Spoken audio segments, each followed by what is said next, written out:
Hello everyone, welcome again to your online homily until such a time as we can, well, more of us at least, meet in person to celebrate the Eucharist together.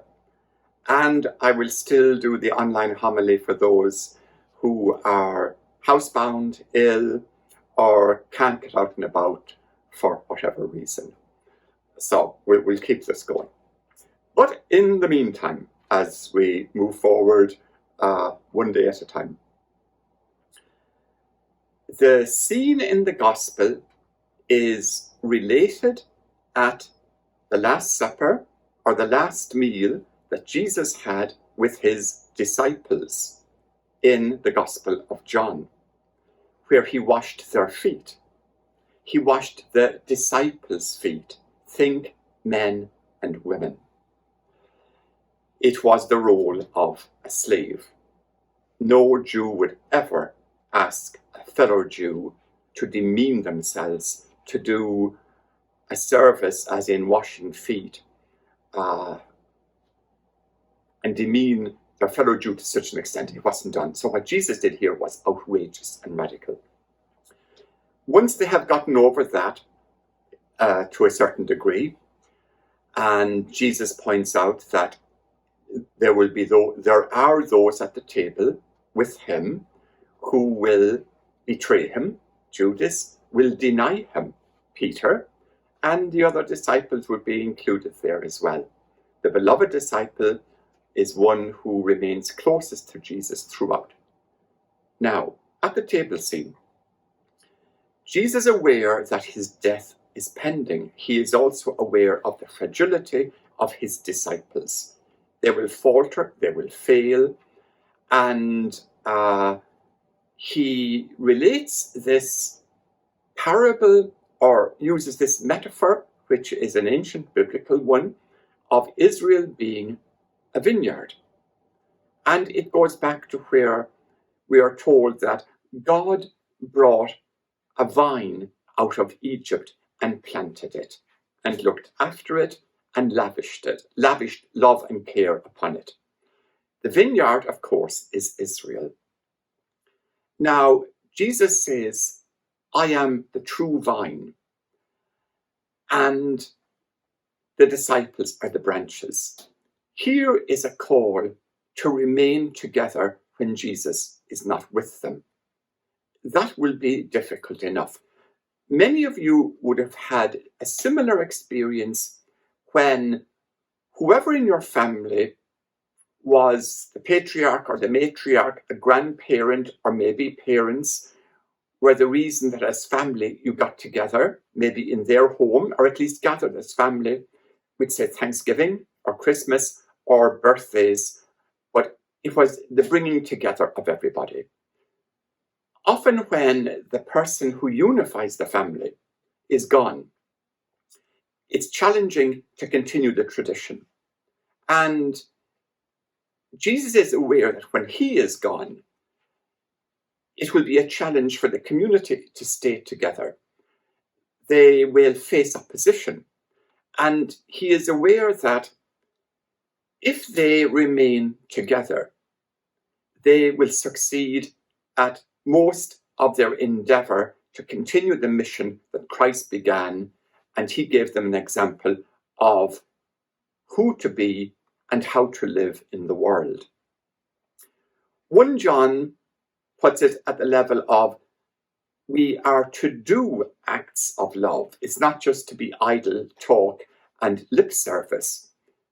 Thoughts and prayers are a beginning. They are never an end. They lead to action.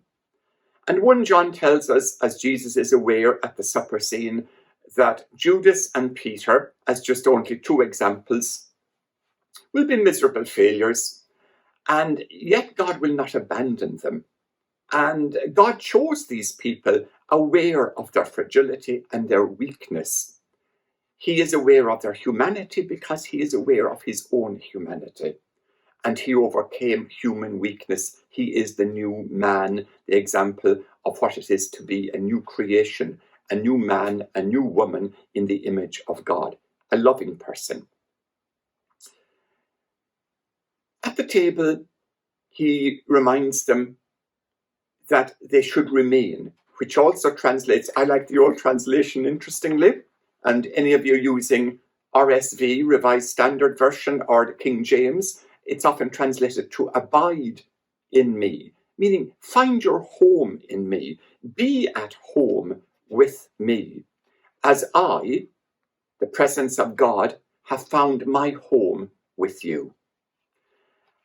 And remaining at home with God and doing what God asks of us, acts of love, doing acts of love, is possible with the support and the encouragement and the communion, the fellowship, whatever term you want to use, by remaining together. If we leave the community, keep in mind this is addressed to disciples, those who came to be followers of Christ. It's not addressed to others who are not disciples. So don't think that those who are not part of the vine are discarded, unloved, and disowned by God. It is addressed specifically to those who want to be disciples and followers of Christ. Keep that in mind. Otherwise, you'll go off in a direction the text does not take us. He tells us that the vine is pruned, but the pruning instrument is the Word of God. The Word of God calls us to limit our selfishness, to limit our unwillingness to share, to reach out to each other, to work together. The Word reminds us that God works through us like the sap in the vine out to the branches. Every branch being different, there will be a variety of gifts. That's something St. Paul reminds us of, particularly in his letter to the Corinthians, his letters to the Corinthians. God will manifest God's gracious outreach, his reconciliating embrace of the world is manifest in his ministry. He's asking the disciples to do the same, the men and women who will follow him and take the name Christian. The passage from the Acts of the Apostles is a reminder that Paul, who was a member of probably the Hellenists, who are Greek-speaking Jews, they probably were the people who became more motivated by hate and resentment than by love, inclusivity, and care. They were the ones that Paul probably was part of and even maybe led in the stoning to death of Stephen, the first Christian martyr. But he was part of, to use language of today, a hate group. It's the only way you can say it. You'll notice that Barnabas and the Christians they're not known as Christians yet, but the followers of Jesus in Jerusalem, they still go to temple, they still meet in the synagogue, but they say they see Jesus, the Nazarene Jew, as the promised anointed one, the one sent from God, the person who is the presence of God, the new vine that has set root in the soil of humanity. Paul would not have succeeded without the support and the encouragement of the disciples who changed their mind about him. That took some doing. You'll notice they remove him from Jerusalem because he is causing such contention. Sometimes it's not the message, it's the messenger. But Paul is sent back to Tarsus. It's the town where he was born and where he came from. But you see the community here supporting him. Without that support, which the gospel describes as remaining part of the vine, we will not succeed very well. We will falter, we probably will fail. We need encouragement. We need the insights of others. We need the support of others to remain part of the family, as each of us manifest our gifts differently. At the end, we're told that the pruning of the vine by the word is so that we would produce fruit, not sour grapes.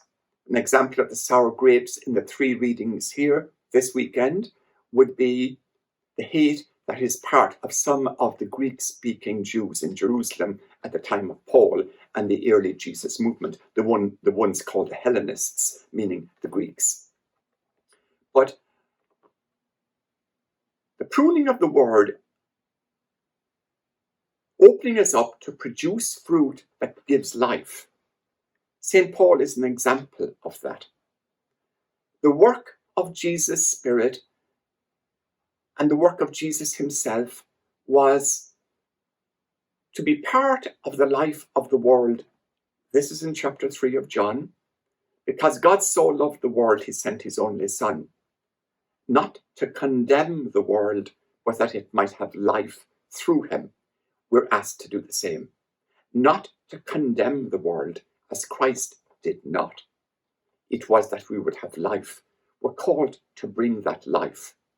That life is possible, we are told, primarily for the disciples by remaining together in support, in communion, and in encouragement. That would be my take on the gospel this week. Again, look at the readings. And in the second passage, just one last thought. When 1 John tells us that when even our conscience condemns us, God is bigger, think of St. Paul. Think of St. Peter. Think of the disciples who failed miserably. Don't live in the past. Learn from it. Become the better human being. Paul is an example, St. Paul, of a person who did a 180-degree turn. He came out of a group that you would almost say was incapable of loving and caring and open to a new insight into God, which is the revelation that Jesus brings about who God is. Or as the gospel ends, the good fruit of acts of love, care, concern, outreach, ministry, whatever and however we live our Christian life, is to glorify the Father. The term to glorify in John's Gospel means to reveal and make present. As Jesus glorifies the Father, he reveals who God the Father is and makes him present. We're asked to do the same. The metaphor of the vine, God's life flows through each of us. Together we can do a lot. Divided, much less. So the challenge to live with each other, to still come together, to share a meal together, to listen to the word, and to live to the best of our ability. And when we fail, keep in mind, God's forgiveness is always available. Accept it. Forgive yourself. Peter is the example of that. And Jesus was aware of that as he spoke about himself being the vine and how they would have to learn to live with each other and forgive each other for their failures. It's life's journey. We're asked to do the same. Happy Sunday, and I will see you next weekend. Take care.